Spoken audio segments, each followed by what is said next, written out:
தனுசு, இந்த தனுசு ராசியில் இருக்கக்கூடிய உங்களின் தொழில் மிகப்பெரிய அளவிற்கு வளரக்கூடிய காலம்தான் இது. அதாவது சனி பகவானுடைய வக்ர காலம் தொடங்கிவிட்டது.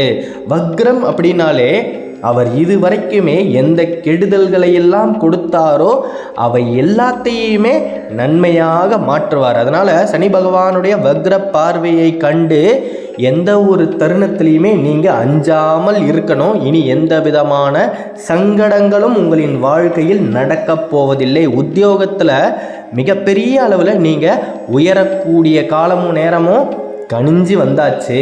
நீங்கள் அந்நியர் விஷயத்தில் தலையிடாமல் இருந்தாலே போதும். அடுத்து வரக்கூடிய 5 மாதங்கள் நீங்கள் நினைத்தவாறு உங்களுக்கு எல்லா விஷயமுமே நல்லதாக நடக்கும். அதாவது அடுத்தவர்களுடைய விஷயத்தில் நீங்கள் தலையிடாமல் இருக்கணும். மற்றவர்களுடைய பிரச்சனையை உங்களின் காதுகளில் தயவு செய்து வாங்காமல் இருங்க. நம்பி பழகினால் உங்களின் முதுகிற்கு அதிவேகமாக தேடி வருவது ஈட்டி தான். நல்லா தெரிஞ்சுக்கோங்க. தனுசை பொறுத்த வரைக்குமே நீங்கள் யாரை நம்பி பழகுறீங்களோ அவர்கள்தான் முதலில் உங்களின் முதுகில் ஈட்டியை குத்துவார். அதனால் எவருடைய பிரச்சனையையும் தீர்ப்பதற்காக நீங்கள் இந்த ஜகத்தில் பிறக்கவில்லை அப்படின்றத தயவு செய்து ஞாபகம் வச்சுக்கோங்க. உங்களை மயக்கி பாச வார்த்தைகளால் உங்களை வளைத்து போடுவார்கள். நீங்கள் இல்லைன்னா என்னால் இந்த பிரச்சனையை சமாளிக்கவே முடியாது, உங்களால் மட்டுமே தான் இதிலிருந்து என்னை காப்பாற்ற முடியும் அப்படின்னு தலை மேலே தூக்கி வச்சு பேசுவாங்க. தயவு செய்து ஒன்றை மட்டும் ஞாபகம் வச்சுக்கோங்க. எவ்வளவு உயரத்தில் உங்களை தூக்கி வைத்து பேசுகின்றார்களோ அவர்கள் கொஞ்சம் கூட யோசிக்காமல் அதே உயரத்தில் இருந்து உங்களை கீழே தள்ளி விடுவார்கள். மிகப்பெரிய அளவிற்கு சித்தர்கள், தேவர்கள், ரிஷிகள் மட்டுமே அறிந்த மந்திரம். 500 வருடத்திற்கு முன்பே அருணகிரிநாதர் சொல்லிய மந்திரம் இன்னைக்கு தனுசை தேடி வந்திருக்குன்னா இனியும் தனுசு ராசியில் இருக்கக்கூடிய எனது அன்பான அன்பர்கள் வாழ்க்கையில் எந்த விதமான கஷ்டத்தையும் அனுபவிக்கப் போவதில்லைன்னு தான் அர்த்தம்.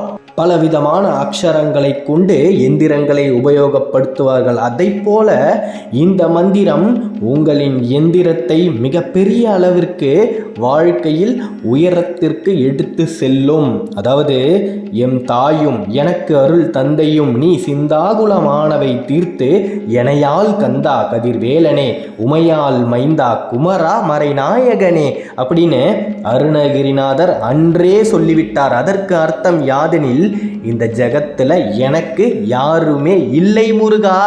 முருகா நீயே எனக்கு தாயாகவும் தந்தையாகவும் இருந்து என்னை வாழ்க்கையில் வழி நடத்து அப்படின்னு நீங்கள் மனமுருகி கேட்கக்கூடிய அந்த க்ஷணத்திலிருந்து முருகனுடைய அருளை உங்களால் உணர முடியும். நிச்சயமாக அந்த கந்தனுடைய வேலாயுதத்தை உங்களால் பார்க்க முடியும். நீங்கள் பார்த்து கொண்டிருக்கக்கூடிய இந்த காணொளியில் மட்டும் இல்லாமல் உங்களை சுற்றியும் நிச்சயமாக ஏதோ ஒரு இடத்தில் வேல் இருப்பதை உங்களால் உணர முடியும்.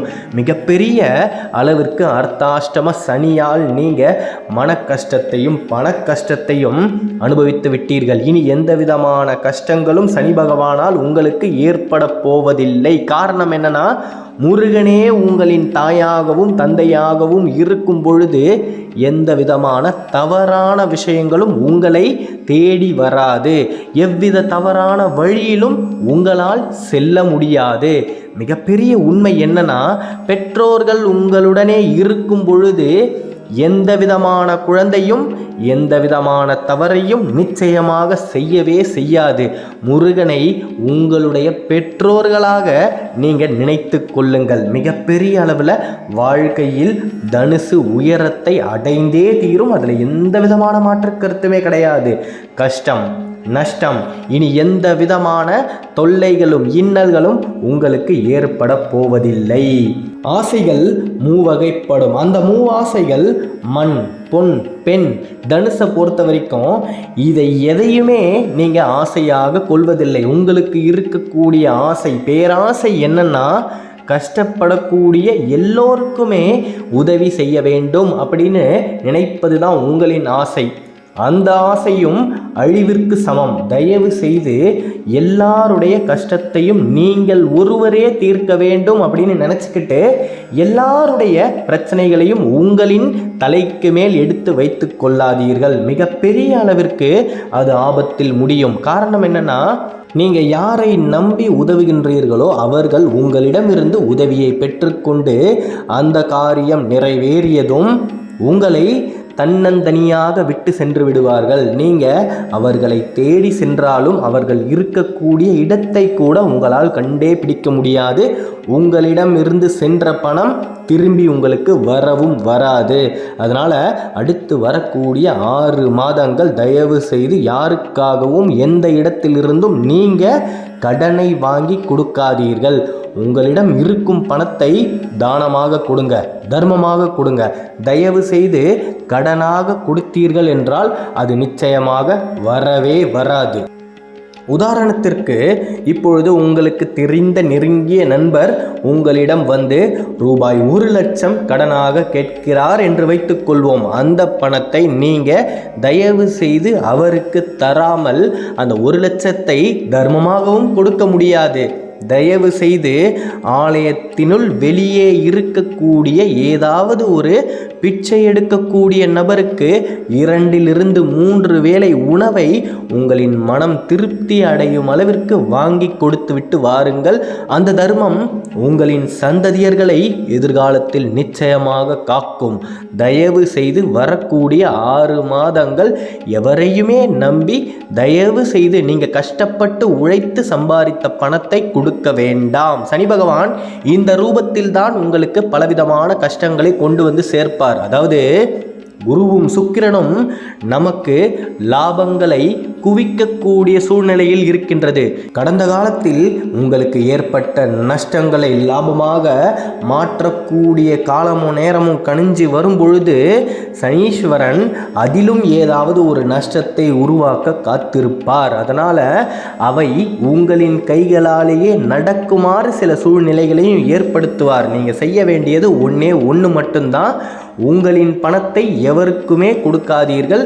தயவு செய்து இல்லை என்ற ஒரு சொல்லை உங்களின் வாயால் திறந்து சொல்ல ஆரம்பியுங்க. தனுசை பொறுத்த வரைக்குமே உங்களுக்கென்று எதுவுமே மிச்சமில்லை என்றாலும் அடுத்தவர்கள் ஏதாவது ஒரு உதவி என்று உங்களை நாடி வந்துவிட்டால் போதும். உங்களிடம் இருக்கக்கூடிய எல்லாவற்றையும் எடுத்து அவர்களுக்கு கொடுத்து விடுகின்றீர்கள். தயவு செய்து இனி அந்த ஒரு சூழ்நிலையை நீங்கள் ஏற்படுத்தி கொள்ளாமல் இருக்க வேண்டும். தனுசில் இருக்கக்கூடிய பெண்கள் அடுத்து வரக்கூடிய 6 மாதங்களுக்கு உங்களின் கணவருக்கு எந்த விதமான உத்தரவையும் இடாதீர்கள். எந்த விதமான விஷயத்திலையும் கணவரை கட்டுப்படுத்த வேண்டும் என்று நினைக்காமல் இருங்க. அப்படி நீங்கள் செய்யும் பட்சத்தில் குடும்பத்தில் தேவையில்லாத குழப்பங்கள் ஏற்படும். அவர் என்ன செய்தாலும் அந்த செயலின் இறுதி கட்ட முடிவு உங்களிடம்தான் உள்ளது. அதனால் சற்று தயவு செய்து பொறுமையை காத்தருளுங்கள். ஒரு வேலையை அவர் ஆரம்பிக்கும் பொழுதே நீங்கள் தடையாக இல்லாமல் பார்த்து கொள்ளுங்கள். தேவையற்ற மனக்கசப்புகளும் மனக்குழப்பங்களும் குடும்பத்தில் மேலும் மேலும் வளராமல் இருக்கும். கந்தர் அனுபூதியில் அருணகிரிநாதர் சொன்ன இந்த வாசகத்தை எனது தனுசு ராசி அன்பர்கள் ஒரே ஒரு முறை தினமும் சொன்னாலே போதும். உங்களின் வாழ்க்கையில் எந்த விதமான கெடுதல்களும் எந்த விதமான தீய விஷயங்களும் நடக்காமல் அந்த கந்தனுடைய புஜங்களே உங்களை காத்து ரட்சிக்கும். மிகப்பெரிய அளவில் வேலும் மயிலும் உங்களுக்கு துணையாக இருந்து வாழ்க்கையில் இனி எந்த ஒரு தருணத்திலையுமே நீங்கள் சறுக்கி விழாமல் உங்களை பாதுகாக்கும். அதில் பாதாளத்திலிருந்து தனுசு மேலே ஏறி வரக்கூடிய காலமும் நேரமும் கணிஞ்சு வந்தாச்சு. நீங்கள் தோல்வியுற்ற அனைத்து விஷயங்களுமே இனி வெற்றிகரமாக உங்களுக்கு வெற்றிகளையே சேர்த்து தரும். நம்பிக்கையோடு விடாமுயற்சியோடு வாழ்க்கையில் நீங்கள் மேலும் மேலும் வெற்றி பெற வேண்டும். வேலை இல்லாமல் தவித்து கொண்டிருக்கக்கூடிய உங்களுக்கு வெகு விரைவில் நீங்கள் நினைத்தவாறே புதிய வேலை உங்களுக்கு கிடைக்க வேண்டும் என்று நானும் உங்களுக்காக அந்த சண்முகநாதனிடம் பிரார்த்தனையை வைக்கிறேன். நல்லதே நடக்கும். அடுத்த காணொளியில் விரைவில் சந்திப்போம். தனுசு ராசியை பற்றி நீங்கள் தொடர்ந்து தெரிஞ்சுக்க இந்த சேனலை சப்ஸ்கிரைப் பண்ணிக்கோங்க. ஓம் சரவணபவ, ஓம் சரவணபவ, ஓம் சரவணபவ. நன்றி.